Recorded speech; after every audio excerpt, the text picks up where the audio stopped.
lived or from Ohio, then you might know about some small towns in Ohio. One of these small towns is called Somerset, Ohio. Today I will be teaching you a little bit about the history of Ohio, Somerset, Ohio, that is. First, I will start off by telling you how the town of Somerset got its name, Somerset, and how the town grew up to be the town it is today, and then I will finish off with talking a little bit about the Civil War general, the famous one, Philip Henry Sheridan. The town of Somerset was not originally named Somerset. It was originally named Middletown. John Fink, being the first settler in this town of Somerset, built himself a log cabin there. Several years later, Jacob Miller would come along and becoming the second settler of this region. And then together, these two men would name this town Middletown. They named it that because it was equal distance between Lancaster and Zanesville. Later, however, the residents of this town changed the name to Somerset, as most of them were from Somerset, Pennsylvania. Moving on, I will now tell you about how this community grew up into the town it is today.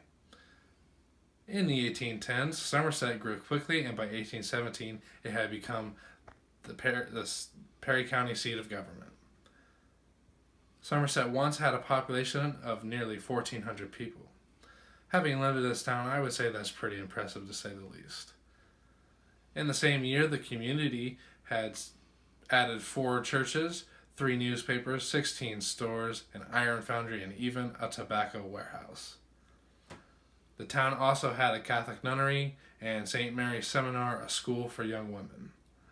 Over the years, Somerset's population had remained at a balance of 1,200 people, and in 2000, the population had grown to nearly 1,500 people. Now, finally, I would like to talk to you a little bit about our famous Civil War general, Philip Henry Sheridan. Philip Henry Sheridan spent most of his youth in the town of Somerset.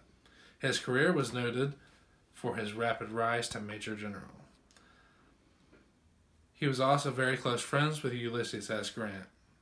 And in 1864, he defeated Confederate forces under General Jubal Early in the Shenandoah Valley, and his destruction of the economic infrastructure of the valley, called the burning by most residents, was one of the first uses of scorched earth tactics in war.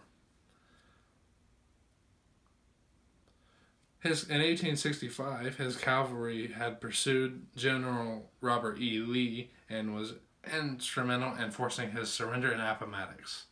In 1883, Sheridan was appointed General-in-Chief of the U.S. Army, and in 1888, he was promoted to the rank of General of the Army. During the presidential term of Grover Cleveland, Philip Sheridan now has a statue that stands in the middle of Somerset with him riding on his horse. That statue is actually historically incorrect, as the horse is up on two legs, meaning he would have died in battle, which is actually incorrect. He also now has a school named after him. In conclusion, I hope my speech has helped you learn a lot about the little cozy town of Somerset. And now that you have learned all about the history of the town, I hope you can take it upon yourself to possibly try to learn even more that I have told you here today. And maybe you can also go out and learn about other towns of Ohio, of small towns of Ohio.